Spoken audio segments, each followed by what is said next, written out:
Welcome to Michigan Reimagined, presented by Good Marketing and Waggoner Financial. And here's your host, Chris Buck. So if you're looking for a financial planner or a career in financial planning, you want to make sure that your financial planner is following the fast-moving trends of the day and hires and trains new talent to do things the right way. You're going to want to listen to this next conversation because here to share the culture of Waggoner Financial and how they remain up to date on employee development and industry trends, there's the Director of Advisory Services, Jordan Bowman, and Wealth Management Associate Tobin, Zeluff? Zeluff. Sorry about that. No, welcome, Jordan and Tobin. Yeah, appreciate you being on the show. Jordan, you've been on before. Tobin, it's your rookie time, but I suspect you'll shine. So hope so. Yeah. I'm always blown away, not to sidebar your welcome here, but accounting, financial planners, a lot of folks in those realms are not comfortable with microphones in their faces, but I've always been really pleased and surprised and happy that when I talk to you folks and people on your team, and I've had a lot of your folks on, the natural ability to communicate is there. And so that alone resonates to me that we don't have a bunch of robots, making sure that the money's in the right places. So congratulations on landing at a place that has a great culture. We're part-time therapists too. So Good. Well, I will book my next session because I need all the help I can get. So maybe just quickly introduce yourselves and talk a little bit about how did you decide you wanted a career in wealth management and financial planning, and how did you find your way to Waggoner, and maybe how long you've been there? Yeah, originally I didn't. I started off as a mechanical engineer, so I graduated with my mechanical engineering degree. Eric was actually my financial advisor, so I've been on the other side of the picture. I was working in manufacturing and aerospace during COVID, and got to the point where it was just like, well, this is not what I want to do with the rest of my life. I decided that I wanted to give financial advising a shot, so I called Eric up, and I'm like, hey, Eric, what do I need to do? Would you hire me? What does that look like? Can you help me? And he was like, 100%. I'll help you get licensed. You get licensed, and then you can come work for me. So, wow. And then the rest is kind of history from there. How long were you in the mechanical engineering? A little over 10 years. Wow. Okay. Got it. And how long ago did you have that conversation with Eric? That'd be like 5.5 years ago. So it took me a little over a year to get my licensing. And then I've been there almost 4 years now. So excellent. All right. Yeah.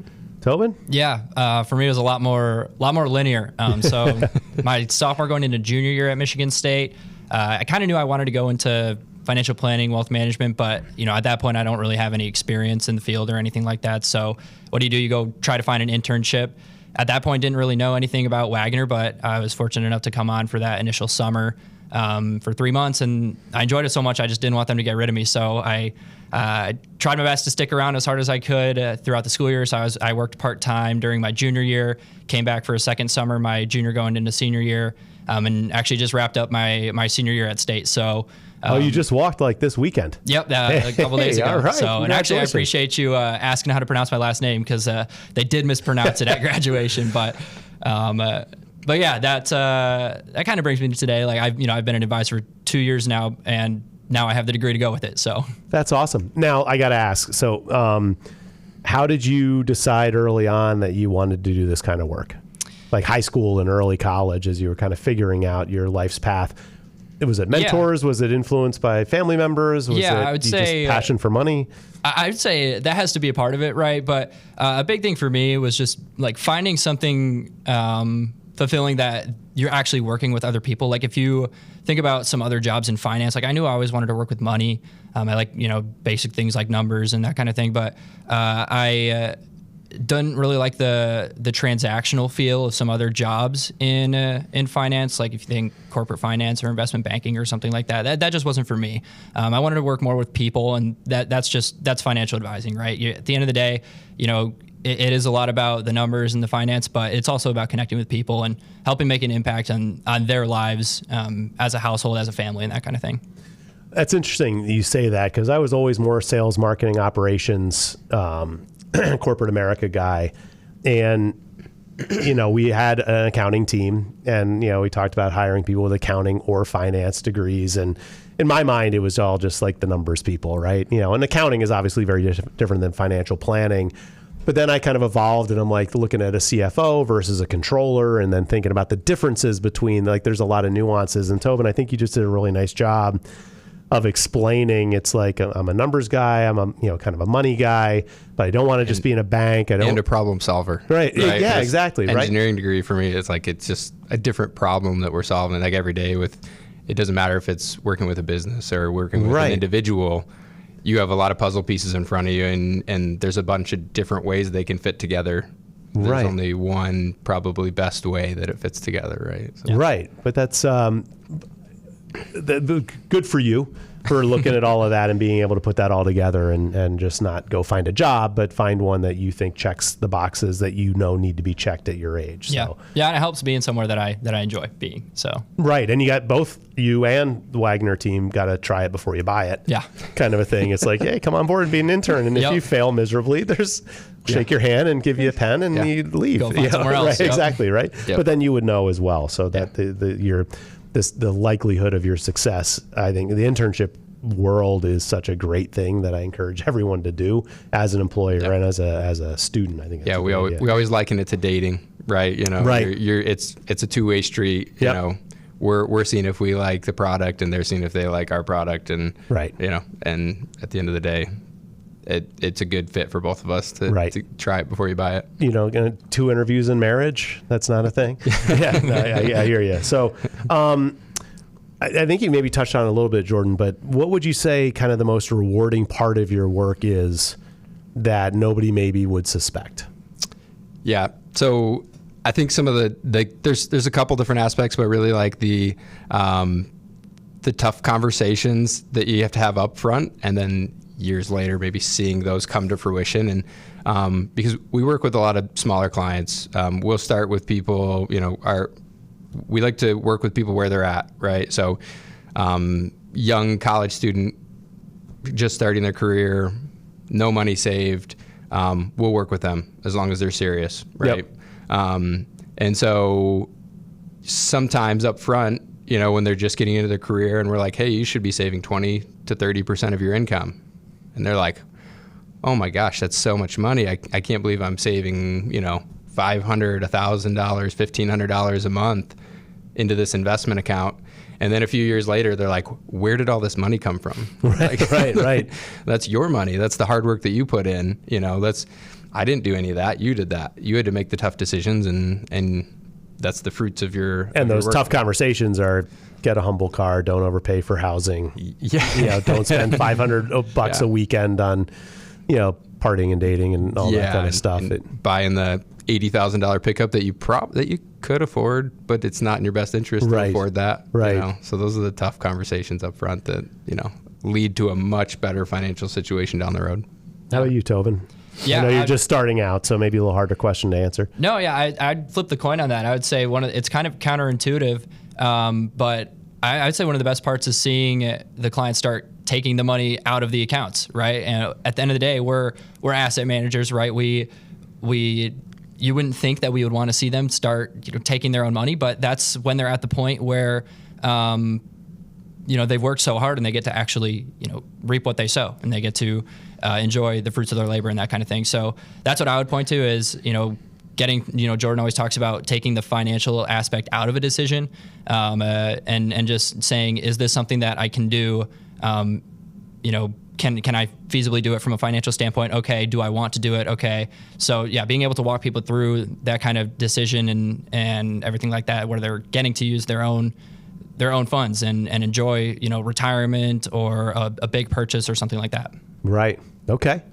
And Jordan, you talked about anyone who's serious. You don't have minimums and I think, the man in his 50s, I always thought probably until I was 35 that financial planners were someone whose door you'd knock on when you actually had wealth you wanted to do something with. And now, luckily, I'm the father of 2 recent graduates from college.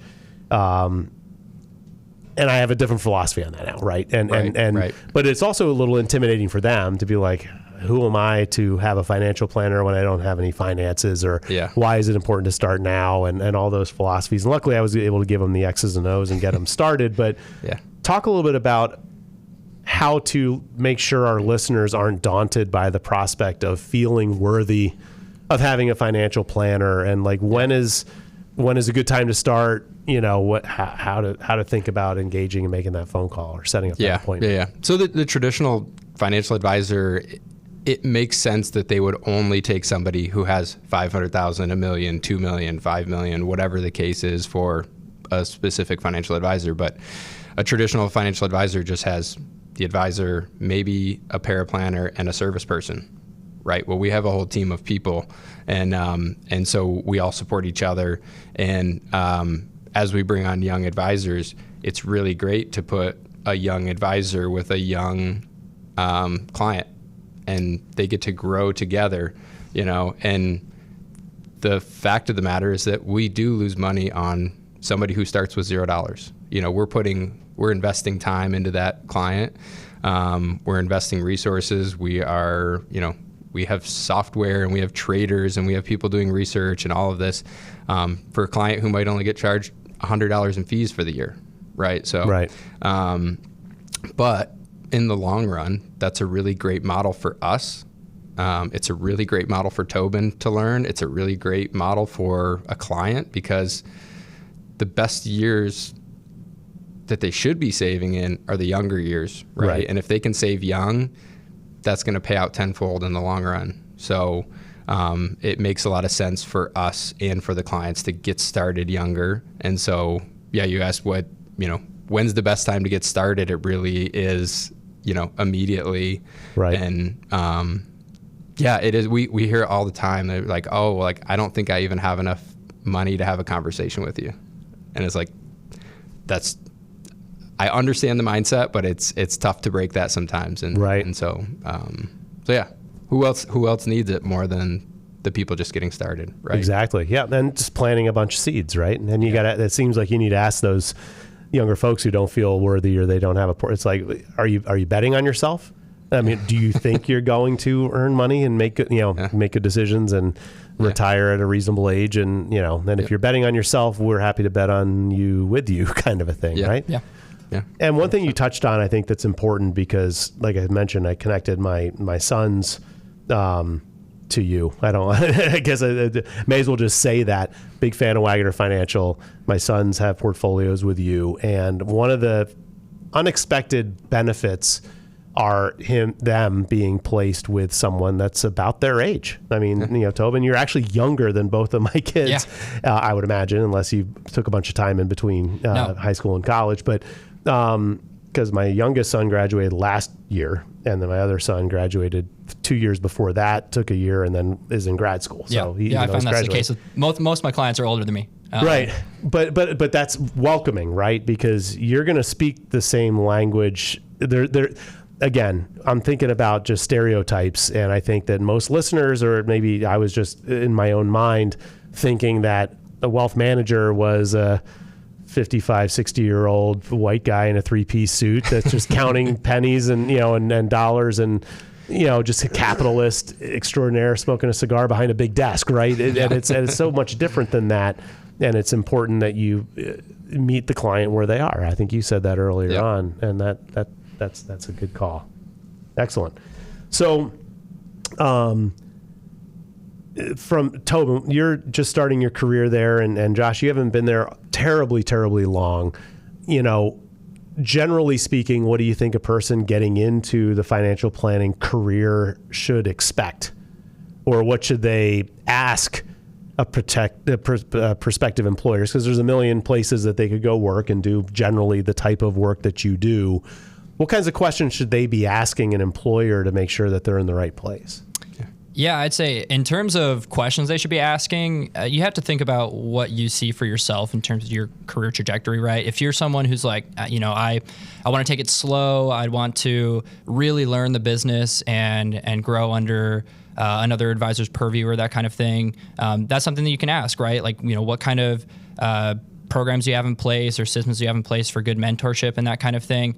I'll speak to my own experience at Waggoner was there's not really a cap or a limit on, what they're going to let me do or, what I see for myself in a role, which I appreciate, right? And that's not for everyone. Maybe, I could have spent some more time sitting back and being more of a sponge, but I would say I appreciated the opportunity given to me to be an advisor before I had a degree, which is just not something that can happen everywhere. But yeah, just in terms of getting into the industry, there's a lot of experience in the industry, right? It's an older profession. And so as someone who is younger going into it, there's a lot of resources for you to learn from, a lot of people that have experience that are going to be transitioning out of the field, and people need to come in and take their places. And so I would say, yeah, just try and get to the, make as much connections as you can, meet as many different advisors as you can, see, the different kinds of clients people work with, the different kinds of, products they offer or that kind of thing, and see what you think what would resonate, what most fit with you, I would say.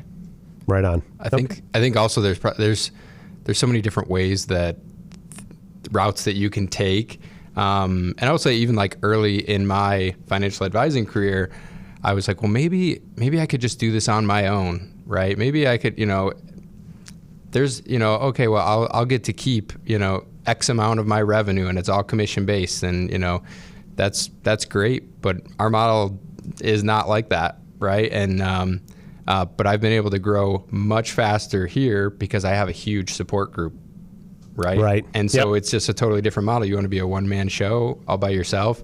You have to do the investments. You have to do all your marketing. You have to do all of your prep work. You have to do compliance. All of and for us, it's not like that because we have a team. And so personally, I've been able to grow so much faster than I believe I would have been able to on my own. Right on. That's great.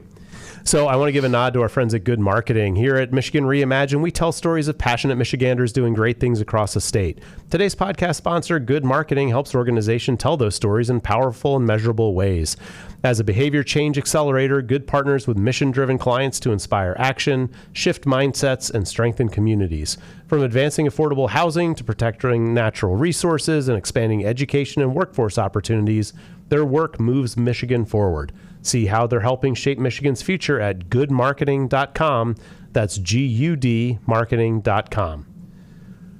So let's downshift a little bit into how you do your work, right? Because the world's moving fast. AI is upon us. Eric Waggoner came in and talked to us a little bit about his view on what AI is up to. And one of the things that concerned me a little bit about my prior financial planner was that kind of aging mindset and old guy doing all the same work he's been doing forever. And I just worried that the saber wasn't all that sharp, and finding the new trends and ways to be more efficient and come out with better outcomes. So how do you bring your youth and your willingness to continue to evolve to, the Waggoner team and how are you supported, and obviously keeping the guardrails and all the compliance things. So just talk a little bit about how you stay relevant. Yeah. The first thing that comes to mind is we have software engineers on staff, and that's not something you would necessarily find at a lot of other financial advisors' offices. There's people that are actually building out tools and systems for us to use, but we're trying our best to lean into the fact that technology is advancing as opposed to being the ones that are overtaken by it. I think that's just kind of how you have to look at it. Really, in any industry, is just business is changing, right? We're able to be so much more productive using some of these tools, and we don't want to be wiped out by that. So we need to have, smart people on staff that know how to utilize that in a way that can help us grow our business as opposed to just being wiped out. Right. Okay. Yeah. And, really the outdated financial advisor, we are building ourselves to actually have them as clients as well. Oh, right? okay. So we want to build out platforms that we can eventually sell to other financial advisors. Our research, our technology, our platforms, we actually want those to be part of our business model long term, that we can actually have other financial advisors tap into our knowledge and tap into our technologies. Right. Yeah. Eric, our CEO, always says if a computer can do your job, it's going to eat your food. So He's got a lot of those. he has a lot of those sayings. So that's one of them. That's one of my favorites. If it makes dollars, it makes sense. It does. Yep. There you go. It's one of my favorites. Okay, now that makes a lot of sense. But you, in my experience, you're really active. You talk about research, you talk about technology, you talk about really studying trends and kind of skate to where the puck is going, not to where the puck is, to quote Wayne Gretzky, which I think is really inherent on a financial planning organization, to either get out of the thing you don't want to be in 6 months from now, or and then get into stuff that, your research shows you is going to be hot. And granted, you're not always going to be 100% right, but if you have the right platforms and researchers and technology, you're going to win more than you lose, is the gamble. And that's what we're all gambling from as clients. Whereas my experience historically with financial planners was kind of that whole the pie model. You should have your money should be in these types of pie, wedges based on your risk tolerance and your hopeful date of retirement or whatever. And then, as things grow, then they just kind of level set and reshuffle the deck as things grow faster than others to get back to this boring little Trivial Pursuit pie piece wedge thingy. Do you believe that you're unique in the activity that you do from a trading standpoint and prognostication versus letting the portfolio just kind of ride on macro trends? Or was I naive to think that riding on macro trends was the norm? Yeah. So so like you said, the bet is that we're gonna make more good calls than bad calls, and with Eric running our macro, I have a lot of faith in that. Yeah. And I think anybody who's heard Eric speak can second that thought process. And then, we're really just trying to use our technology. I do think we are unique in the fact that we were trying to use our technology to continue to drive better results and more efficient work from our research team. Our portfolios are ever evolving, and really statistically speaking, you don't need to own 2,000 stocks in your portfolio, right? And that's the traditional model, is that you buy everything in different ratios, and you hope that the whole thing goes up or the whole thing goes down. Whereas we're saying, well, the market isn't always 100% efficient, and we can find mispricings in the market. We can find some stocks that are underpriced that we think have an opportunity to make 30-40% or more, and buying those companies that we think will outperform in a greater weight in your portfolios generally tends to make sense. Right. And we're ever evolving. And so when the story changes on a stock, then we're moving out of it or we're moving into it, depending on how we see what we see in those trends. So nice. Yeah, Jordan, I like what you said about not needing to own 2,000 stocks. I remember I read a book, Simple Wealth, Inevitable Wealth. There's a quote in there that says, if you own everything, you own nothing. That's kind of the thought there, is if I'm going to own every single stock in the market, if I'm going to buy every mutual fund, ETF, foreign, domestic, large cap, small cap, everything like that, I don't own anything. I'm not taking a calculated bet on anything. And so that's something that we try to avoid, right? Is we want to take our calculated bets on companies that we have faith in. We build our own investment portfolios. We have a trademarked stock thesis. Because at the end of the day, we think there are so many people that are doing passive investing that, like Jordan said, it opens up opportunities for people that are being more active with their stock picking. Right.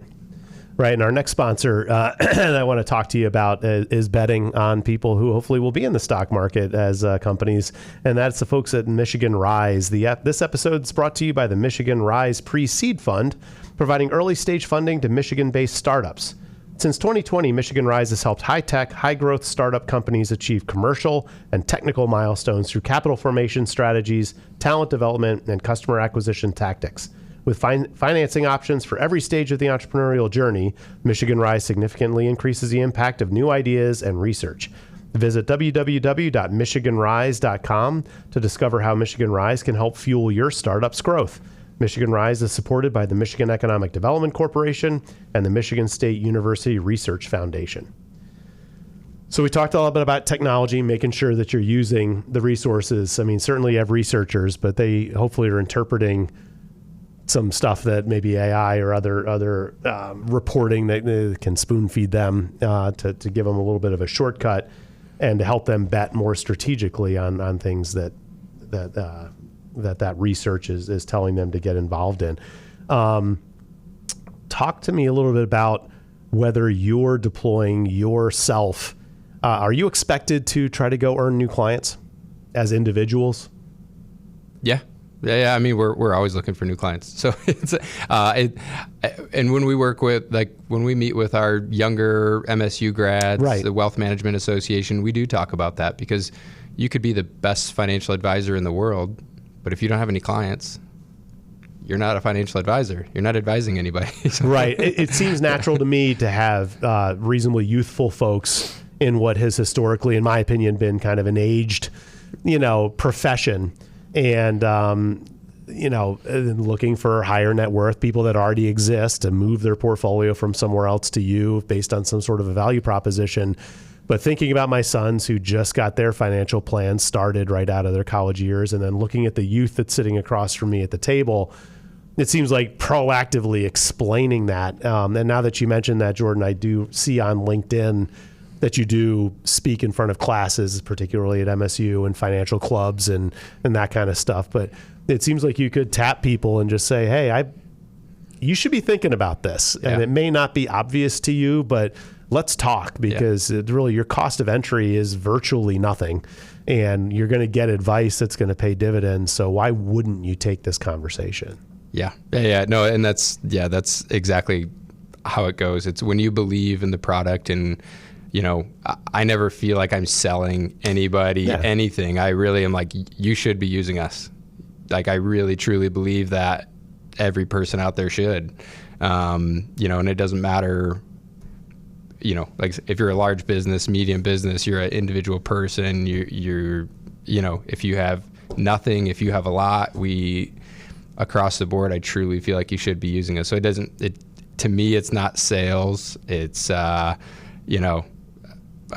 I just really believe we're not selling somebody a printer there, a vacuum they don't need. We're selling financial security.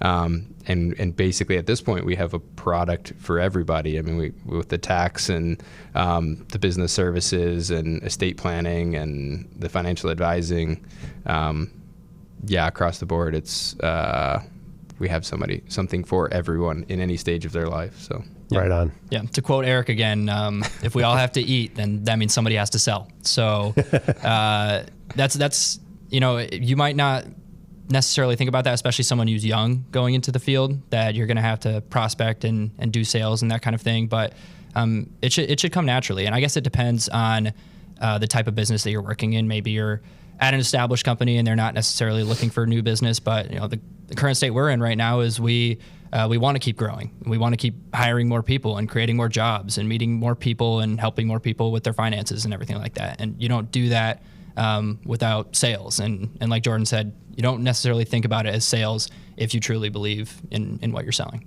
Right on. Makes a lot of sense to me. So how can people learn more about Waggoner Financial if they're intrigued by this conversation? Yeah, easiest way is through our website, waggoner-financial.com. So everything you need to know there. And if they call in, just say, I want a consultation, or I want to meet with someone to talk about starting a portfolio or get a plan together, or yeah, exactly. Yep, you can just call and say, hey, I'm new to this. I don't know what I need to do, but I want to meet with an advisor. Makes a lot of sense. Yeah. That's awesome. Well, I really appreciate you coming in. We've been speaking with the Director of Advisory Services, Jordan Bowman, and Wealth Management Associate, Tobin Zeluff. Zeluff. Damn it. All right, from Waggoner Financial. No, I appreciate it. Thank you so much for joining and sharing your stories. You guys are impressive folks that are on a path to great things, and appreciate what you do for our communities, and keep knocking doors, because there's 25-year-olds out there that don't think they're worthy, and they need to know that you have a program for them. Yeah. Appreciate you being here. And I'd love to give a final shout out to all my loyal sponsors, and that includes Good Marketing, Triterra Environmental, Keller Williams Advantage and Team, Michigan Rise, Kirk Byron State Farm, and the attorneys at Foster Swift. Fantastic people who are worth the call. And if you found this show as a one-off, I want to remind you to follow and subscribe to Michigan Reimagined pretty much anywhere you find your podcasts. This is Chris Buck signing off for Michigan Reimagined.